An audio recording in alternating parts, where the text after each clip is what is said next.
Hello, everyone. I'm Major Garrett in Washington. Welcome to America Decides. We are following breaking news. CBS News has learned that Hamas has released 16 more hostages, including one American. It is the second successful release of a U.S. citizen since the temporary ceasefire began between Israel and Hamas. President Biden said the American who was released has crossed safely into Egypt. Brian Catulus joins us now for more on this breaking news story. Brian is the Vice President of Policy at the Middle East Institute. Brian, thanks for joining us. Can you walk us through what we know about this most recent group of released hostages? This is part of an ongoing negotiation that's been occurring for the last several weeks. And since the ceasefire began last Friday, it began with a 4-day ceasefire that led to initial releases.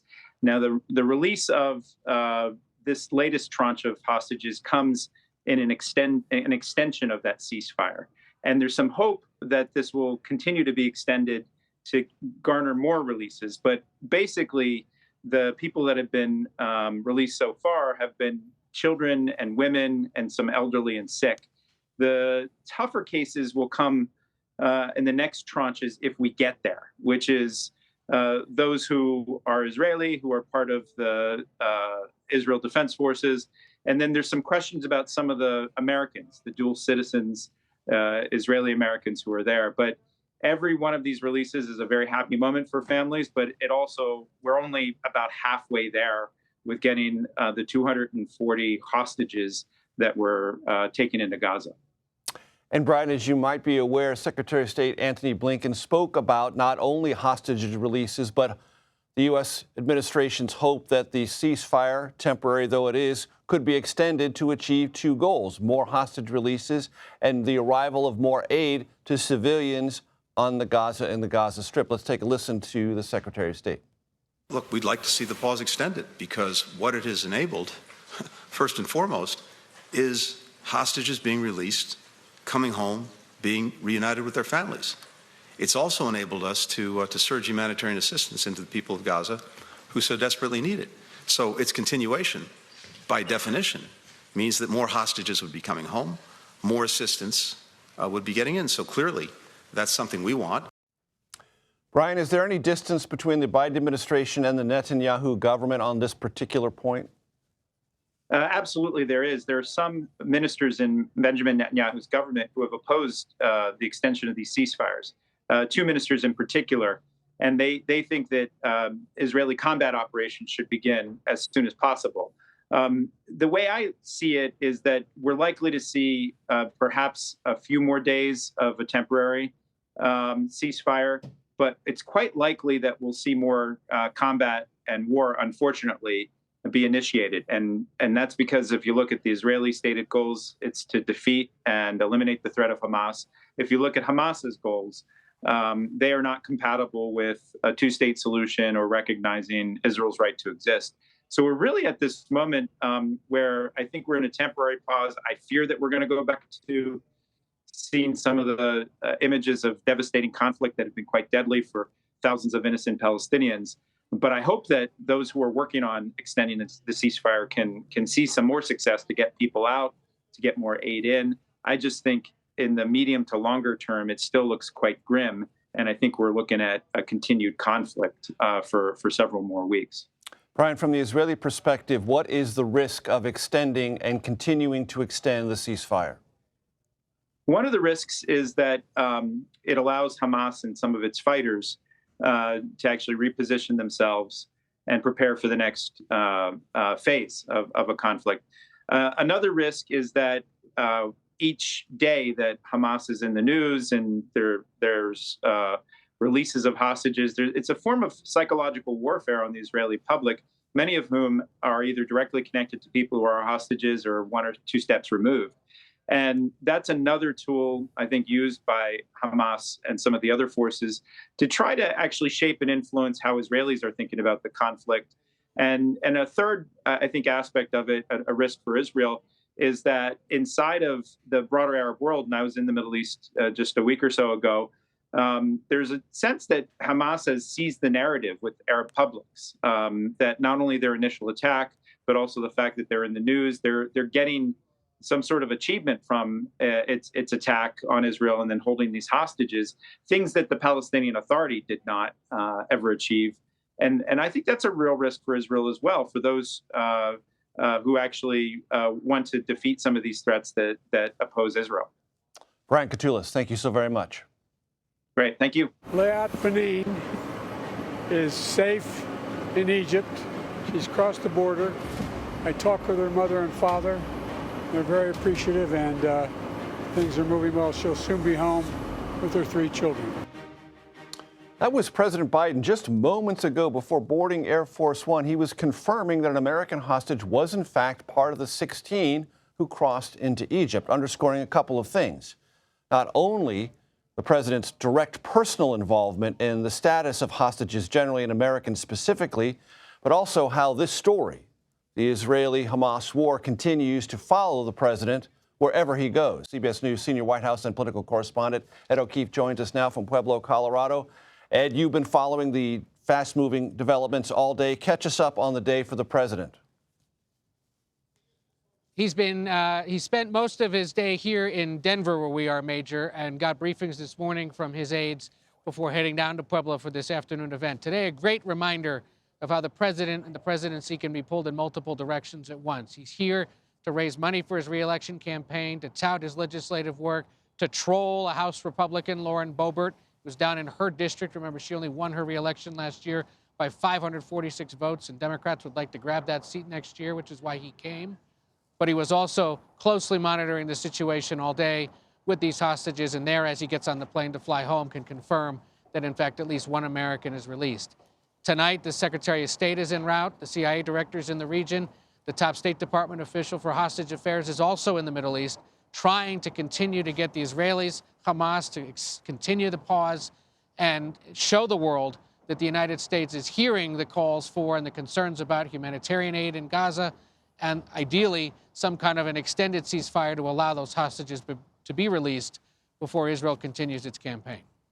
And Ed, more broadly, that conversation about the ceasefire is in part of a conversation broadly going on within the Democratic Party about what those who are Jewish Democrats and those who are sympathetic to the Palestinian cause say about each other, feel about each other, and it's even manifesting some hurt feelings among Democrats in Colorado. True? That's right. Our colleagues at CBS Colorado were calling this out last night, that legislators in public, in chambers, have been yelling at each other over issues like this. And there are deep divisions in a state that has several prominent Jewish Democrats. But one lawmaker telling CBS Colorado, given the concerns about this and how certain Democrats have been behaving around it, she doesn't necessarily feel at home in the party anymore. So while the president gets pressure from Democrats across the country, while he was greeted by protesters at his hotel last night concerned about this, that example here in Denver among state legislators is an example of how this really is roiling the Democratic Party at all levels across the country. And it's something the president will continue to confront back in Washington. Allow me to correct myself. Edo Keef coming to us from Denver, Colorado. Thank you so very much. Nikki Haley is arguing the country, maybe even Republicans, do not need Donald Trump and his, quote, chaos back in the White House. The latest on her campaign and the Republican field. You are streaming America Decides.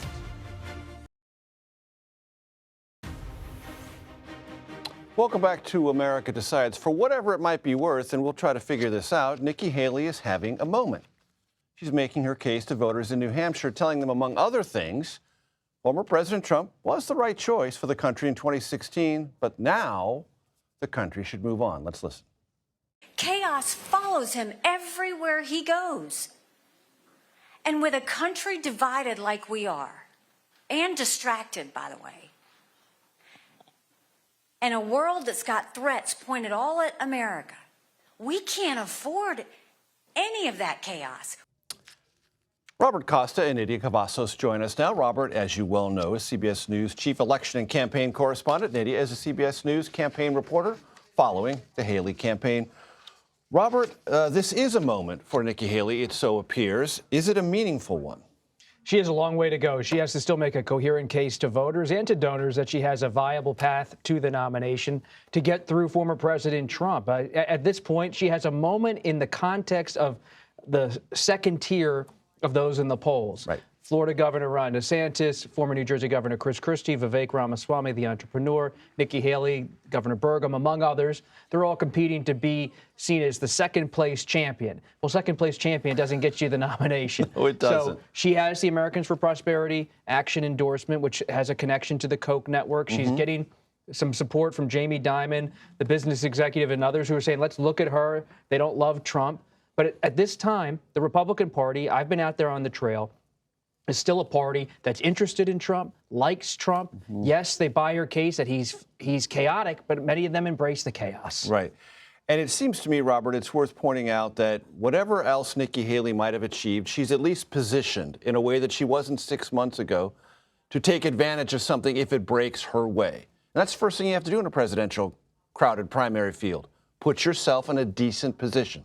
It seems she's at least achieved that, which others in the field haven't.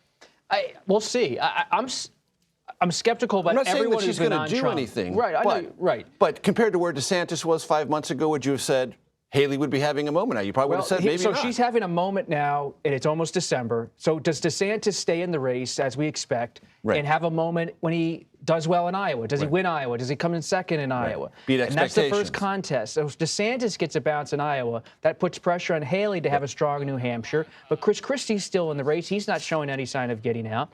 So for her to get that kind of traditional Republican vote in New Hampshire, having Christie in the race makes it difficult. DeSantis getting a bounce in Iowa will make it difficult. That puts a lot of emphasis on her home state of South Carolina further in the calendar. Nydia, you're there in New Hampshire around events with Nikki Haley. What are you hearing from those who are attending those events, and is she changing minds?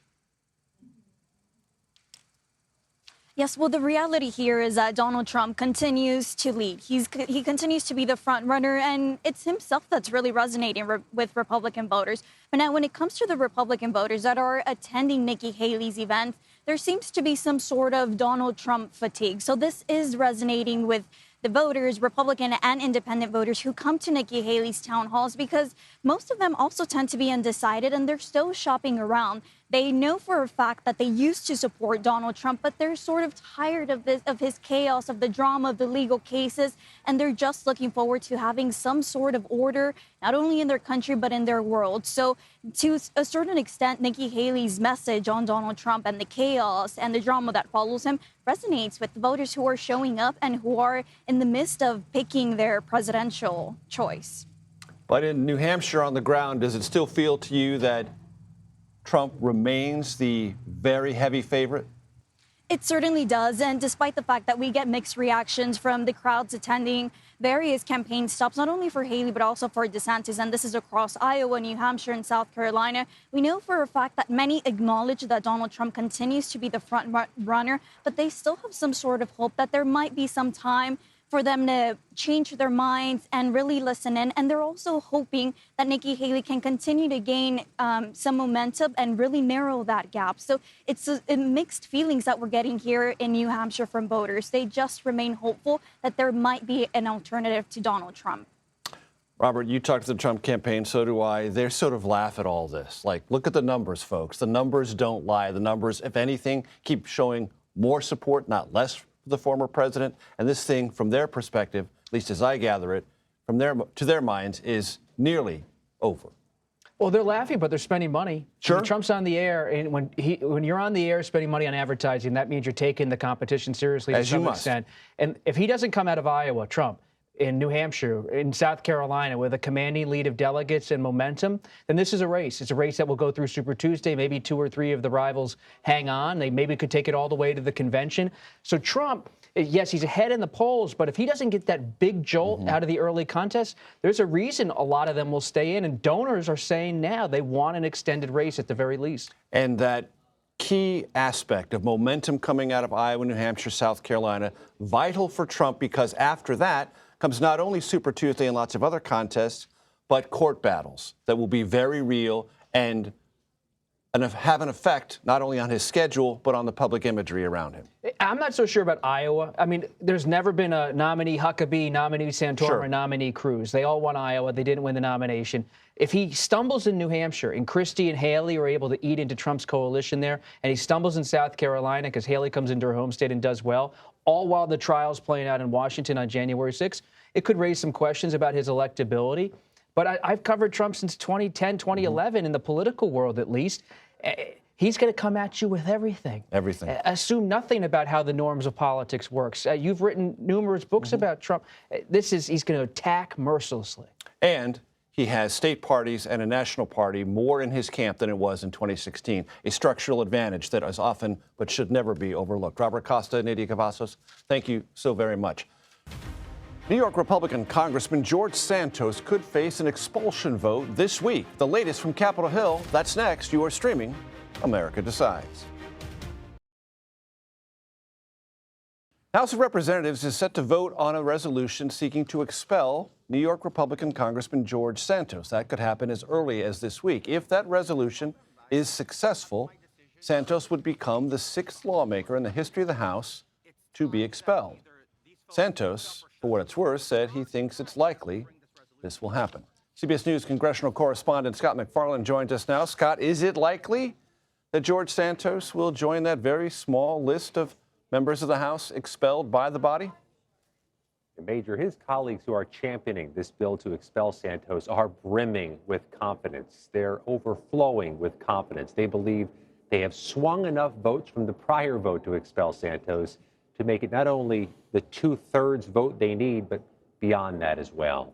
It's Republicans who have swung from no to yes on this, but it's also Democrats who've done so, who said they were going to keep their powder dry earlier in this process. But it's that House Ethics Committee report released earlier this month, which alleged, among other things, Major, that Santos used campaign money to surround himself with luxury, Botox treatments, spa packages, vacations, for his rent, for fashion, for luxury stores, and all of those findings parallel what the feds continue to allege, that he engaged in conspiracy and fraud. He ripped off his donors. He even took some of their credit card numbers and used them on himself. It's hit a critical mass, Major. It's just a question now whether that vote happens tomorrow or early Friday. And what has new Speaker Mike Johnson had to say about both the vote and his thoughts as to whether or not it should succeed? Now, he has raised the prospect this could be a Friday vote, and that's not insignificant, Major. You know this as well as anybody from covering the Hill. Friday vote turnout is little less than vibrant compared to other days, and potentially holding it on a Friday could change the turnout numbers. Not that the likelihood of passage is compromised here, but maybe some people can skip a vote they don't want to take. It's one possibility. But also the Speaker has expressed some concern about this, making the argument that this may set a dangerous precedent, that there could be a tit for tat that follows any expulsion, the 6th ever in U.S. history. Yeah, this is history, Major, but this has already been a groundbreaking Congress where unexpected things happen, and there has been some concern about retaliation and the mucking up of the House floor with more of these censures and expulsion resolutions and impeachment arguments. But for the audience's benefit, Scott, expulsion is quite different than censure. And yes, there has been a conversation, a rather lively one, about whether censuring has sort of run amok. But expulsion is still, it seems to me, a serious matter. And lawmakers were in one place on this a month and a half ago, and they've moved to another place. So it looks like they're giving it some due thought. This is a different level, absolutely. And some of the supporters of this measure, which includes, by the way, New York Republicans who say they're sick of talking about George Santos and being bogged down by George Santos, they tell me that this is a one-of-a-kind case, which requires that very high measure of expulsion. It's the New York Republicans who've been ginning up interest in this, and a few Democrats, to be fair. Robert Garcia of California, Dan Goldman of New York were there on the floor trying to expedite this thing yesterday, and they have started a clock that you can almost hear ticking off the marble, set to expire tomorrow or Friday. Across the Capitol, senators are pushing to try to end Alabama Republican Senator Tommy Tuberville's hold on military confirmations, that is to say, pending promotions in the United States military. Walk us through where we are on this. Yeah, the Senate Rules Committee has set the table to do an end run around Tommy Tuberville to end this hold he's put on military confirmations. I talked to one senator today about this, John Fetterman of Pennsylvania, who said if Senator Tuberville is trying to make a point, he's made the point over the past few months, and it's time to yield. You get in the sense, talking to a number of senators here, Major, that this end run they're preparing may just be leverage to convince Senator Tuberville to yield or back down. And we're going to get to a pretty critical point here in the next few days where that decision has to be made. Is he going to back down, Or will the Senate do something that is so uncommon, change its own rules, in essence, to circumvent him? Scott McFarland with all the important details. Thank you so very much. That does it for today. You are streaming CBS News.